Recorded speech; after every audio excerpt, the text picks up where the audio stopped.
வணக்கம்.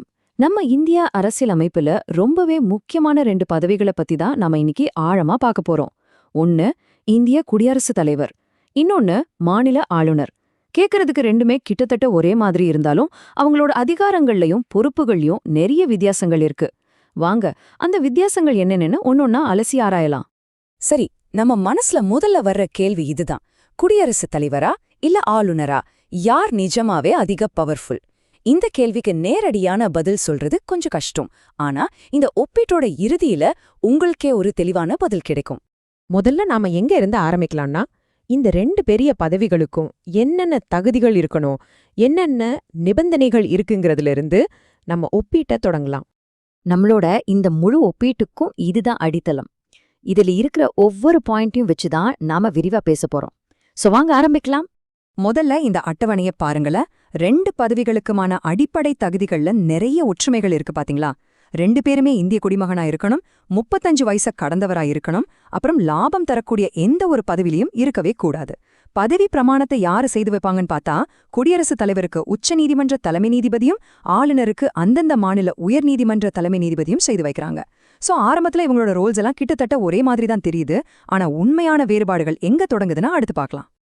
இங்க தாங்க முதல் மற்றும் மிக முக்கியமான வேறுபாடே தொடங்குது. அது என்னன்னா பதவி நீக்கம். குடியரசுத் தலைவரை பதவியிலிருந்து நீக்கிறது அவ்ளோ சுலபம் கிடையாது. அரசியல் அமைப்பை மீறிட்டார் அப்படிங்கிற குற்றச்சாட்டின் பேர்ல நாடாளுமன்றத்துல கண்டன தீர்மானம், அதாவது இம்பீச்மெண்ட் கொண்டு வந்து அதை நிறைவேத்தினா மட்டும்தான் அவரை நீக்க முடியும். இது ரொம்பவே சிக்கலான ஒரு விஷயம். ஆனா ஆளுநர் அப்படி இல்ல. அவரோட பதவி குடியரசுத் தலைவரின் விருப்பம் உள்ளவரேதான். அப்படின்னா என்ன அர்த்தம்? மத்திய அரசு நினைச்சா எந்த ஒரு பெரிய காரணமும் சொல்லாமலேயே ஆளுநரை பதவியிலிருந்து தூக்கிடலாம். இதுவே குடியரசுத் தலைவரோட பதவி பாதுகாப்புக்கும் ஆளுநரோட சார்பு நிலைக்கும் இருக்கிற பெரிய வித்தியாசத்தை காட்டுது.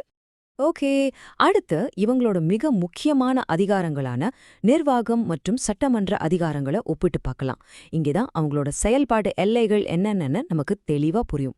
நிர்வாக அதிகாரங்களை பொறுத்த வரைக்கும் 2 பேருமே அவங்கவங்க அரசாங்கத்தோட தலைவர்கள் தான். குடியரசுத் தலைவர் பிரதமரையும் மத்திய அமைச்சர்களையும், அட்டர்னி ஜெனரல், சிஏஜி ஏன் மாநில ஆளுநர்களையும் கூட நியமிக்கிறார்.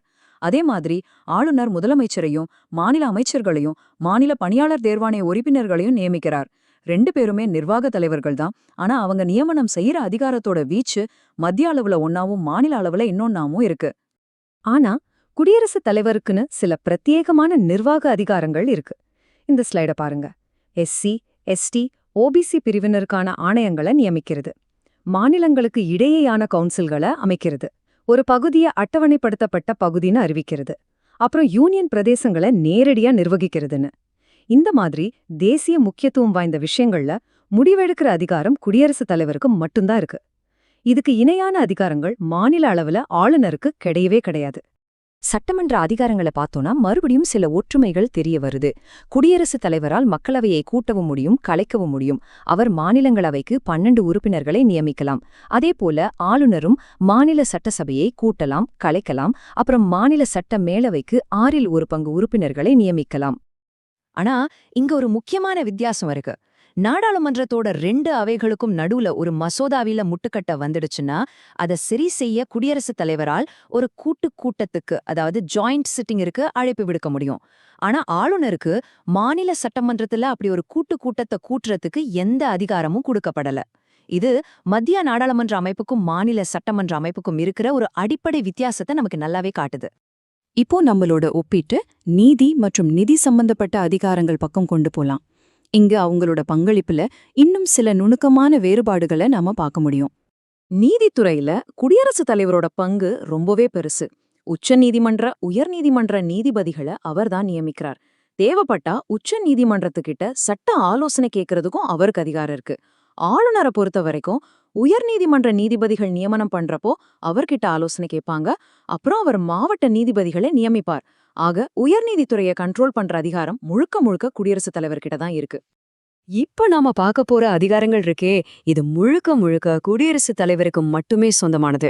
மத்த நாடுகளோட ஒப்பந்தம் போடுறது, நம்ம ராணுவத்தோட முப்படைகளுக்கும் தலைமை தளபதியா இருக்கிறது, அப்புறம் ரொம்ப முக்கியமா தேசிய, மாநில, நிதின்னு 3 வகையான அவசர நிலைகளை பிரகடனம் செய்யறது. இந்த மாதிரி தேச பாதுகாப்பு சம்பந்தப்பட்ட எல்லா அதிகாரங்களும் குடியரசுத் தலைவர்கிட்ட மட்டும்தான் இருக்கு.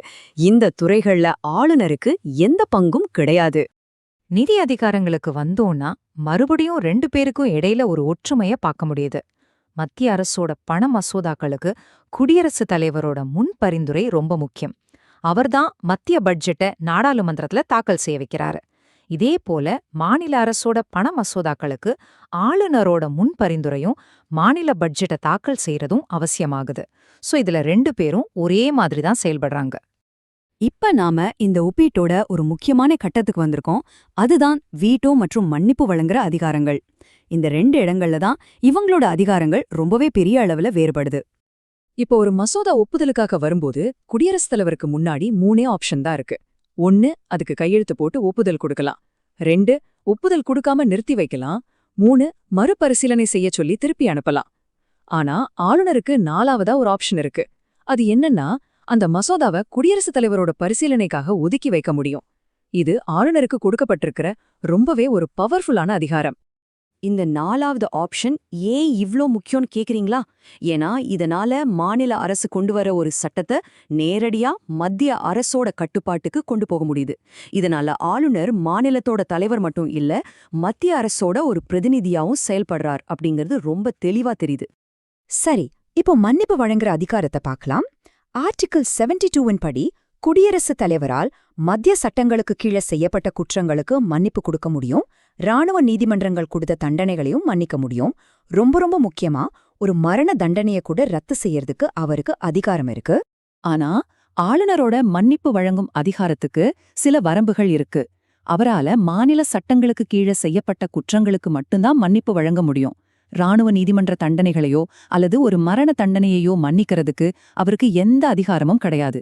இந்த மரண தண்டனை சம்பந்தப்பட்ட வேறுபாடு 2 பேரோட அதிகாரத்தையும் பிரிச்சு காட்டுற ஒரு முக்கியமான புள்ளி. இறுதியா இவங்களோட அரசியலமைப்பு நிலைய உண்மையிலே எது வரையறுக்குது அப்படிங்கிற ஒரு முக்கியமான விஷயத்துக்கு வரும்.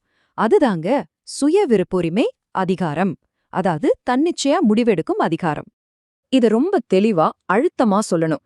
இந்திய அரசியலமைப்புச் சட்டப்படி குடியரசுத் தலைவருக்குன்னு எந்த ஒரு சுயவிருப்புரிமை அதிகாரமும் கிடையாது. அவர் எப்பவுமே மத்திய அமைச்சரவையோட ஆலோசனைப்படியே தான் செயல்படணும். ஆனா ஒரு நிமிஷம், அரசியலமைப்பு நேரடியா அந்த அதிகாரத்தை கொடுக்கலைனாலும் சில சூழ்நிலைகள்ல அவரோட தனிப்பட்ட முடிவு ரொம்ப அவசியமாகுது இல்லையா? உதாரணத்துக்கு, தேர்தல்ல எந்த கட்சிக்கும் பெரும்பான்மை கிடைக்காதப்போ யார பிரதமரா கூப்பிடுறது, அல்லது நம்பிக்கை வாக்கெடுப்புல தோத்து போன அமைச்சரவையே கலைக்கிறது, இதெல்லாம் சூழ்நிலைக்கு ஏத்த மாதிரி அவர் எடுக்க வேண்டிய முக்கியமான முடிவுகள். ஆனா ஆளுநரை பாருங்க, அவருக்கு அரசியலமைப்பு ரீதியாகவும் சரி, சூழ்நிலை ரீதியாகவும் சரி, ரொம்பவே பரந்த அளவிலான சுயவிருப்புரிமை அதிகாரங்கள் இருக்கு. மசோதாக்களை குடியரசுத் தலைவரோட பரிசீலனைக்கு அனுப்புறது, மாநிலத்துல குடியரசுத் தலைவர் ஆட்சியை பரிந்துரை செய்யறது, இதெல்லாமே அரசியலமைப்பு அவருக்கு கொடுத்த அதிகாரங்கள். இதெல்லாம் வச்சு பார்க்கும்போது ஆளுநருக்கு குடியரசுத் தலைவரை விட ரொம்பவே நேரடியான, வெளிப்படையான சுயவிருப்புரிமை அதிகாரங்கள் இருக்குன்னு நமக்கு தெளிவா புரியுது. ஆக நாம ஆரம்பிச்ச இடத்துக்கே மறுபடியும் வருவோம். யார் அதிக சக்தி வாய்ந்தவர்? தேசிய அளவுல வெளியுறவு கொள்கை, பாதுகாப்பு, அவசர நிலைன்னு பார்த்தா குடியரசுத் தலைவர் சந்தேகமே இல்லாம சக்தி வாய்ந்தவர். ஆனா ஒரு மாநிலத்தோட அரசியலை நேரடியா தலையிடக்கூடிய சுயவிருப்புரிமை அதிகாரங்கள் ஆளுநருக்கு அதிகமா இருக்கு. அப்போ ஆளுநரோட இந்த இரட்டை பங்கு, அதாவது மாநிலத்தோட தலைவராகவும் அதே சமயம் மத்திய அரசோட பிரதிநிதியாகவும் இருக்கிறது, நம்ம கூட்டாட்சி தத்துவத்தை உண்மையிலேயே வலுப்படுத்துதா இல்ல பலவீனப்படுத்துதா? இது நாம எல்லாரும் யோசிக்க வேண்டிய ஒரு முக்கியமான கேள்வி.